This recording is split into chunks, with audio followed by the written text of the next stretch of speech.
اهلا وسهلا بكم في فيديو جديد مع منجز. ايه الاخبار يا جماعه؟ النهارده محضرين ايه يا منجز؟ انا محضر لكم حاجه كده من الحاجات اللي انتوا سالين عنها، وعارف ان انتوا سالين عنها كتير، وعشان كده محضرتها لكم وهنتكلم بقى في كل التفاصيل بتاعتها. فاستعدوا معايا 3 2 1.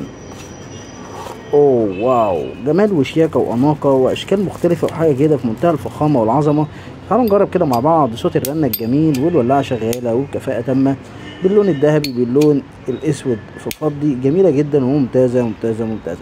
سبب الفيديو ده النهارده اني هعرفكم بقى كل حاجه عن الولاعه دي عشان تعرفوا تستخدموها ازاي كويس، وخصوصا ان كان جاني تعليق اني معرفش يستخدم الولاعه واعتقد ان هي بايظه، فعشان كده هعرفك كل حاجه بالتفصيل. ازاي تعرف تستخدم الولاعه، ازاي تعرف تملاها، ازاي تعرف تغير لها الحجر، ازاي تعرف تتاكد ان هي اتملت وكله تمام وكل حاجه تحت السيطره. فخلينا نبتدي كده مع بعض، يلا من الاول خالص. مبدئيا الشكوى جات لي من احد العملاء اشترى اوردر من جوميا وكان بيقول لي الولاعه جات لي فاضيه ويعني الولاعه بايظه. لا، دي بتبقى احد الحاجات المتبعه في الشحن، ان الولاعات ما بتشحنش وهي فيها غاز، فلازم نتاكد ان الولاعه فاضيه او فيها غاز من الاول.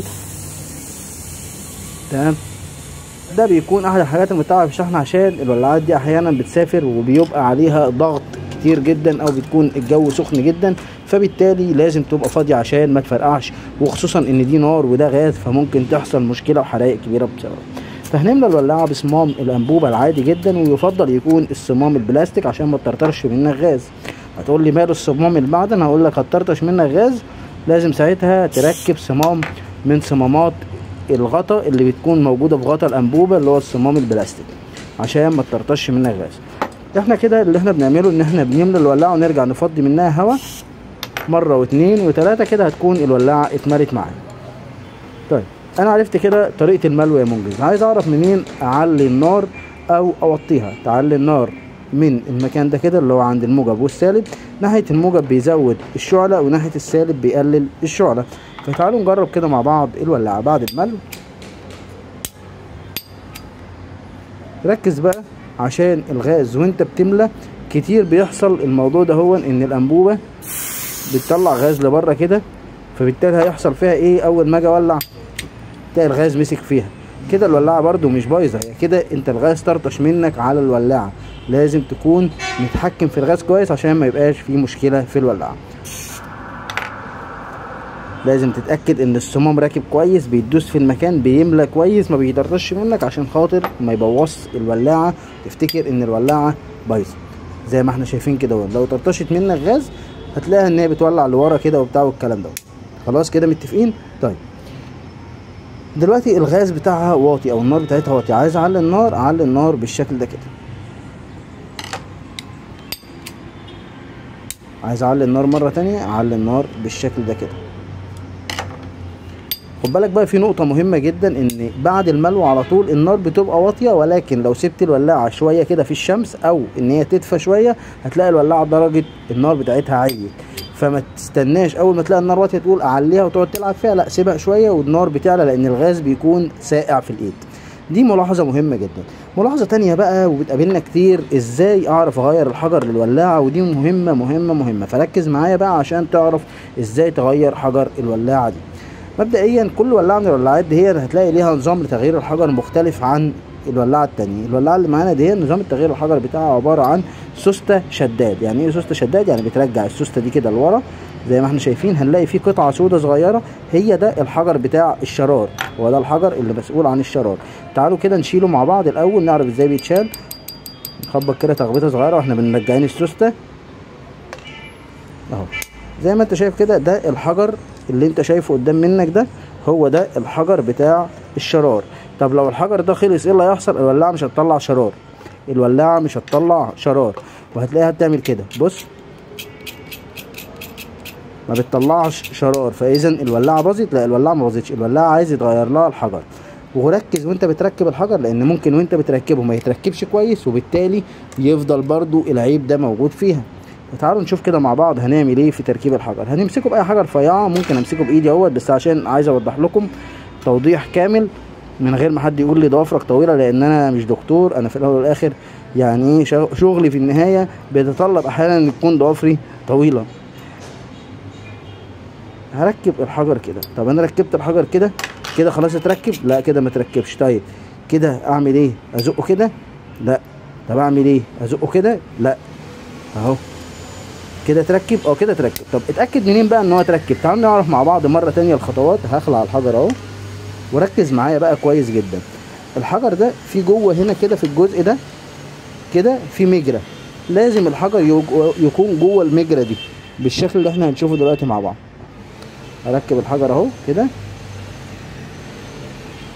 لحد ما ينزل في المجرى بتاعته.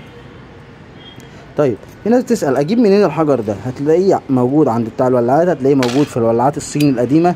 ممكن لو عندك اي ولاعة صيني من الولاعات الصيني القديمة تقدر تاخدها منه. هتلاقيه موجود في الولاعات الكليبر عند محلات الدخاخني ومحلات بابيك، محلات اي محل من المحلات اللي هي بتبيع الولاعات هتلاقي عنده الحجر ده. تمام كده انا ركبت الحجر وبسهوله جدا. تالت مره هنجربه كده مع بعض. اخلع الحجر. الحجر شكله باللون الاسود دوت. في الوان تانية، في الوان تانية ولكن ما بتختلفش كتير في الجوده بتاعتها. يعني مش هقول لك اصل اللون الذهبي هيفرق عن اللون الاحمر، هيفرق عن اللون الاسود، ولكن انا هوريك الوان الحجر برضو يمكن تعرف لو شفتها تعرف ان ده حجر للولاعه. خليك معايا. انا جبت لك كل الوان الحجر فخليك مركز معايا كده. عندنا الحجر اللي باللون الاحمر وده اشهرهم وهتلاقيه الاكثر انتشارا وده حجر كويس، والحجر الذهبي وده موجود احيانا عند ناس وبيقعدوا يميزوه ان هو حجر كويس وبتاع، مع انه حجر ضعيف جدا مش احسن حاجه. والحجر الاسود، فاحنا نقول بالترتيب كده ان الاسود او الاحمر هم الافضل، وبعد كده في النهايه الذهبي اللي احنا شايفينه بالشكل ده. اي حجر منهم يركب. ايوه اي حجر منهم يركب. وانا هركب معاك دلوقتي حالا الحجر اللي باللون الاحمر. همسك الحجر زي ما احنا قلنا كده باي اداه رفيعه.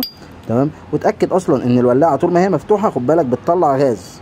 طول ما هي مفتوحه فبتطلع غاز، فلو هتغير الحجر تغير الحجر قبل الملو. انا كده ركبت الحجر اهو في المجرى بتاعته، دخل جوه المجرى. هسيب الشداد هيزق الحجر لمكان قدام وهتشتغل الولاعه وبكفاءه. طيب تعالوا نشوف كده مع بعض بقى سريعا ازاي نعمل نفس العمله الجميله دي في الولاعه اللي باللون الفضي في اسود. نفس الفكره كده بالظبط. هنفضي الولاعه خالص من الغاز زي ما هي جايه من الشحن بتاعها، مفيهاش غاز كميه كبيره. هنملاها مع بعض اول مره، تاني مره،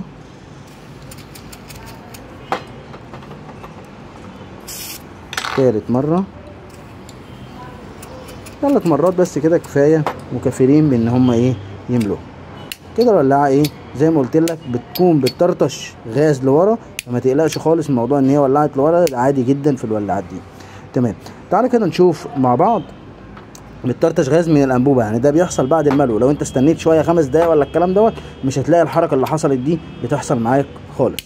طيب تعالوا نشوف بقى مع بعض ازاي ان احنا نعلي الولاعه دي ونوطيها بنفس الطريقه ونفس الاسلوب. برده المكان ده كده ده مكان التعليه ومكان التوطيه. وعموما مكان التعليه والتوطيه دايما هتلاقي بيتشاور عليه بالموجب والسالب. اي مكان في الولاعه فيه موجب وسالب كده معناه ان ده مكان زياده الشعله او تقليلها. طيب الحاجه بقى المهمه مع بعض ازاي هنغير الحجر الولاعه دي. هنفتح كده مع بعض وهنشد الشداد بتاع لورا وهنشيل الحجر القديم. اخبط بقى خبطه كده صغيره لو انت عايز تشيل الحجر القديم. كده احنا شلنا الحجر القديم بالشكل ده اهو زي ما احنا شايفين. طيب الحجر اجيبه منين؟ الحجر تجيبه من اي ولاعه صيني، تجيبه من عند اي محل مثلا محلات الدخاخني، محلات اللي هي بتبيع الولاعات البلاستيك. تمام هتلاقي عندهم الحجر دوت. وفي محلات متخصصه اصلا لبيع الولاعات ولشنطه الولاعات بيكون عندها الحجر ده. ممكن تجيبه من اونزران، هتلاقيه برده موجود في اونزران، يبقى مجموعه كده مع بعضيها هتشتريهم تقدر ان انت تستخدمهم. احنا كده ركبنا الحجر بكل سهوله. هو تركيب الحجر سهل جدا. تشيل الحجر القديم تمام وادي باي اداه رفيعه او بايدك. انا هركبه بايدي المره دي عشان ما حدش يقول لازم اداه رفيعه. اهو هرجع لورا اركبه احطه في المجرى، اخبط كده بس عشان ينزل في المجرى في مكانه صح. كده نزل في المجرى في مكانه صح. تمام كده نزل في المجرى في مكانه صح. لا ما نزلش في مكانه صح. اهو شد المجرى للاخر، خليه يزق الحجر في مكانه في المجرى بتاعته كده. عشان كده انا بستخدم اداة رفيعة عشان تركبه في المجرى في مكانه صح.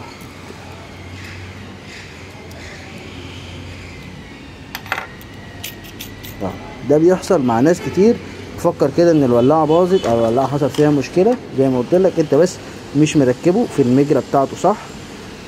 الحجر ده بيخلص امتى؟ لما ما يطلعش شرار. كده انا بعد ما زقيته في مكانه خلاص اهو. زي ما انت شفتوا مشكله حصلت معايا لازم اتصرف فيها بالراحه من غير اي مشاكل. هتلاقي الدنيا بسيطة جدا. كل ما هنالك ان انا زقيت المكان ده لورا وزقيت مكان الحجر تاني مكانه عشان يتثبت في مكانه ويدخل في مكان المجرى بتاعته.